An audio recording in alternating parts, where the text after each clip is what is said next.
وہ پناہ گزین وکیل کون ہے جس نے خواتین کے حقوق کے لیے لڑنے کے لیے لاکھوں ڈالر ٹھکرا دیے، جس کے لیے لاء اسکول جانا در حقیقت قانون کی طاقت کو سمجھنا تھا؟ اگر آپ سوچ رہے ہیں کہ کیا آج کے زمانے میں بھی کوئی اپنے اصولوں کے لیے پیسوں کو ٹھکرا سکتا ہے، تو آپ اپنی سوچ کو یہیں روک لیجئے، کیونکہ ایسا کرنے والی ایک خاتون کے بارے میں ہم آپ کو تفصیل بتانے والے ہیں۔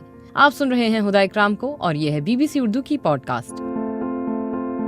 سالانہ $2 لاکھ، یہ وہ تنخواہ ہے جو ایک بڑی لاء فرم کی جانب سے ریز گارڈی کو پیش کی گئی، اور انہوں نے اسے ٹھکرا دیا اس لیے کہ انہیں ایک ناانصافی کے لیے لڑنا تھا۔ BBC سے بات کرتے ہوئے ریز گارڈی کہتی ہیں کہ بہت سارے پیسوں اور بڑی بڑی نوکریوں کے سمندر میں انہیں اپنے آپ کو بار بار یہ احساس دلانا پڑتا تھا کہ ان کی زندگی کا مقصد ایک پرآسائش زندگی سے کچھ زیادہ ہے۔ وہ لاء اسکول کسی وجہ سے گئی تھیں، کیونکہ وہ قانون کی طاقت کو سمجھنا چاہتی تھیں تاکہ وہ ایک مثبت تبدیلی لا سکیں۔ ریز نے ان خواتین کے حقوق کے لیے لڑنا شروع کیا جو کہ نام نہاد دہشت گرد تنظیم دولت اسلامیہ کے ہاتھوں ایک منظم انداز میں اغوا کی گئیں، ان کو فروخت کیا گیا اور انہیں ریپ کیا گیا۔ یہ سب ان کے لیے ذاتی اہمیت رکھتا ہے۔ وہ کہتی ہیں کہ ان کے والدین وہاں سے بھاگے، انہیں دنیا کے دوسرے کونے میں لے گئے، اور پھر بھی وہ وہاں پہنچ گئی ہیں جہاں سے سب شروع ہوا تھا۔ ریز 1991 میں پاکستان میں ایک پناہ گزین کیمپ میں پیدا ہوئیں۔ ان کے والدین عراقی کرد ہیں، اور وہ اپنے رشتہ داروں، دوستوں اور ہمسایوں کی کہانیاں سن سن کر بڑی ہوئیں کہ کیسے انہیں صدام حسین کے دور میں مار ڈالا گیا تھا۔ جب وہ 7 سال کی تھیں تو ان کی فیملی نیوزی لینڈ منتقل ہو گئی تھی۔ انہوں نے تعلیم میں بہترین کارکردگی دکھائی اور گزشتہ سال وہ ہارورڈ لاء اسکول سے فارغ التحصیل ہوئی ہیں۔ وہ بتاتی ہیں کہ جن حالات میں وہ پیدا ہوئیں، انہوں نے ان کی مساوات، انصاف اور انسانی حقوق میں دلچسپی پیدا کی۔ انہوں نے ناانصافی ہوتے دیکھی ہے، وہ اس سے گزری، اور انہوں نے انسانی حقوق کی عدم دستیابی کو ان خیالات کو سمجھنے سے پہلے ہی دیکھ لیا۔ اس وقت ریز شمالی عراق سے شواہد اور لوگوں کے بیانات جمع کر رہی ہیں، جہاں پر 2014 میں یہ مظالم ڈھائے گئے تھے۔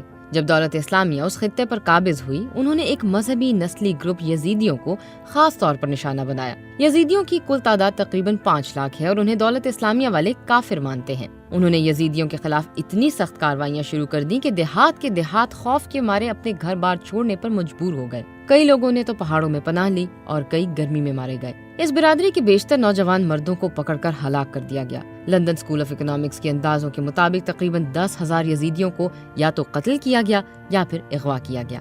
جن لڑکیوں کو پکڑ لیا گیا ان کے لیے آگے قیامت تھی۔ یزیدیوں کے ساتھ کام کرنے کے تجربے بتاتے ہوئے ریز کہتی ہیں کہ جب وہ کسی متاثرہ خاتون کے سامنے بیٹھی ان کی کہانی سن رہی ہوتی ہیں تو ان کے اوپر شدید غم طاری ہو جاتا ہے کہ انہیں کس عذاب سے گزرنا پڑا، اور پھر غصہ آتا ہے۔ دولت اسلامیہ کے وحشیانہ برتاؤ نے ریز کو جھنجھوڑ کر رکھ دیا ہے۔ وہ کہتی ہیں کہ انہیں یہی خیال آتا ہے کہ یہ وہ بھی ہو سکتی تھیں، ان کی ماں یا بہن ہو سکتی تھی، کسی کے ساتھ بھی ایسا کیوں ہو؟ ان جرائم کو کسی فرد سے منسلک کرنا ایک انتہائی مشکل کام ہے۔ ریز کی خاص توجہ ان خواتین پر ہے جن تک ابھی میڈیا نہیں پہنچا یا کوئی انسانی حقوق کی تنظیم نہیں پہنچی ہے۔ ریز کہتی ہیں کہ یزیدی خواتین بتا سکتی ہیں کہ انہیں کتنی مرتبہ خریدا اور بیچا گیا، وہ ریپ کی گواہی دے سکتی ہیں، وہ دولت اسلامیہ کے مردوں کی نشاندہی کر سکتی ہیں۔ دولت اسلامیہ ایک منظم گروہ تھا، اور ریز کے خیال میں دولت اسلامیہ کے یزیدیوں کے خلاف مظالم میں ایک واضح ربط ہے۔ وہ بتاتی ہے کہ مردوں کو عورتوں سے علیحدہ کرتے تھے، اور پھر نوجوان خواتین کو بوڑھی خواتین سے علیحدہ۔ اس کی وجہ یہ ہے کہ کنواری خواتین بطور ایک جنسی غلام بیچنے میں زیادہ قیمت کی حامل تھیں۔ بہت سے مردوں اور بوڑھی خواتین کو موقع پر ہی مار دیا جاتا تھا۔ ریز کو امید ہے کہ کچھ اور تفتیش کر کے وہ مخصوص افراد کے خلاف مقدمہ کر سکیں گی۔ نادیہ مراد ان خواتین میں سے ایک ہیں جنہیں 2014 میں پکڑا گیا، تشدد کا نشانہ بنایا گیا اور ریپ کیا گیا۔ اس وقت ان کی عمر 21 سال تھی۔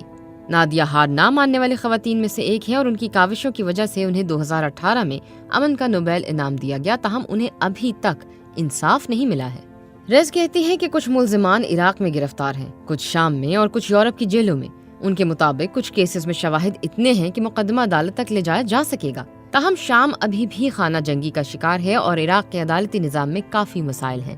امریکہ میں قائم غیر سرکاری تنظیم گلوبل جسٹس سینٹر کے مطابق یہ نظام اس طرف کے صنفی امتیاز کی وجہ سے کیے جانے والے جرائم سے نمٹنے کے قابل ہی نہیں ہے۔ ریز صدام حسین کے ہاتھوں اپنے خاندان کو نشانہ بنائے جانے کے باوجود پر امید ہے۔ وہ بتاتی ہیں کہ ان کی نانی اور ان کی ماں کی 2 چھوٹی بہنیں ایک کیمیائی حملے میں ہلاک ہو گئی تھیں۔ ان کے نانا معذور ہو گئے تھے۔ ان کی ماں 10 سال کی عمر میں اپنے خاندان کی سربراہ بن گئی تھیں۔ ہیومن رائٹس واچ کا کہنا ہے کہ 1988 میں تقریباً 50,000 سے 1 لاکھ تک یزیدی مارے گئے تھے۔ کردوں کا کہنا ہے کہ یہ تعداد 1,80,000 تھی۔